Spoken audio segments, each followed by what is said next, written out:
मैं बिहार की राजधानी पटना के उस धरना स्थल पे खड़ा हूं जिसे गर्दनी बाग कहा जाता है और इसी धरना स्थल पर 26 तारीख को यानी कल जो है कि बिहार और देश के कोने कोने से वक्फ बिल संशोधन के खिलाफ में बिहार की राजधानी पटना के इसी धरना स्थल पर तमाम लोग जुटेंगे। खासकर मुस्लिम जो समाज के लोग हैं उन्होंने साफ तौर पे नीतीश कुमार, चंद्रबाबू नायडू और देश के प्रधानमंत्री और केंद्र सरकार का मुखालफत और विरोध करते हुए ऐलान कर दिया है। उन्होंने साफ तौर पे कहा है कि इसकी मुखालफत की जाएगी, इसकी विरोध की जाएगी। इसका नज़ारा दावते इफ्तार पार्टी में भी साफ तौर पे दिखाई पड़ा। 26 मार्च की सुबह वक्फ संशोधन बिल को लेकर हल्ला बोल की तैयारी है। All India Muslim personal law board ने केंद्र की मोदी सरकार और बिहार के मुख्यमंत्री नीतीश कुमार के विरोध में धरना का ऐलान किया है। गर्दनी बाग का यह धरना स्थल उमड़ते जनसैलाब के आगे छोटा पड़ जाएगा। मुस्लिम पर्सनल लॉ बोर्ड का निमंत्रण सोमवार से बंट रहा है। सभी पार्टियों के प्रमुख को धरना में बैठने की दावत दी गई है। दिल्ली, मुंबई, हैदराबाद और बिहार से मुसलमान आज से ही पहुंचने लगे हैं। यह धरना क्यों हो रहा है आपको जानना चाहिए। सरकार वक्फ में दखल देना चाहती है। मुसलमानों का यह आरोप है। ईद के बाद सरकार वक्फ संशोधन बिल को संसद में पेश करेगी।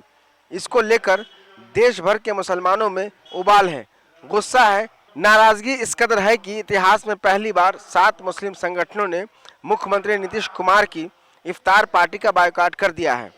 जदयू इस बिल के पक्ष में है और नीतीश कुमार की हालत यह है कि निर्णय नहीं ले पा रहे हैं। खिदमत खल्क की तरफ से हम लोग उसकी पुरजोर मुखालफत करते हैं और सिरे से उसको हम रद्द करते हैं वो बिल को।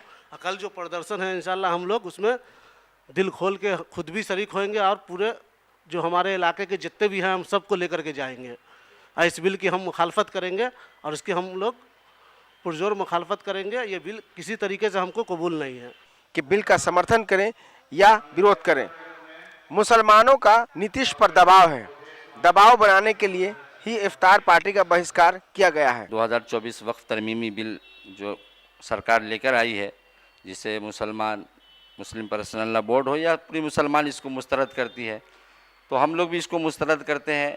इससे पहले भी जो है दिल्ली जंतर मंतर पर भी धरना हुआ, वहाँ भी काफ़ी लोग उसमें शरीक हुए और कल भी जो इंशाअल्लाह गर्दनी बाग में धरना है उसकी हमारी पूरी तैयारी है और अल्हम्द इदारा खिदमत खल्क की तरफ से भी हम लोगों ने भी तैयारी की। इंशाअल्लाह ज़्यादा से ज़्यादा लोग में हम लोग शरीक होंगे। से भी नहीं हुआ तो और भी जैसे हमारे बड़े लोगों का या जो हमारी तंजीमें हैं या हमारे इदारे हैं उनका जो फैसला होगा हम लोग आगे काम करेंगे इंशाअल्लाह।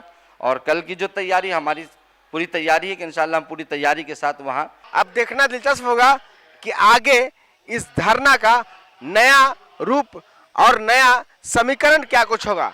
लेकिन इतना तो ज़रूर है कि कहीं ना कहीं वक्फ बिल संशोधन को लेकर जिस तरीके से मुसलमानों ने नीतीश कुमार, नरेंद्र मोदी और एन चंद्रबाबू नायडू, जीतन राम मांझी, उपेंद्र कुशवाहा, चिराग पासवान जैसे नेताओं की मुखालफत की और इतिहास में पहली बार हुआ है कि 7 मुस्लिम संगठनों ने इफ्तार की मुखालफत की, अब विरोध जरूर किया है। इसका कहीं ना कहीं असर 2025 के इलेक्शन में साफ तौर पे दिखाई पड़ेगा।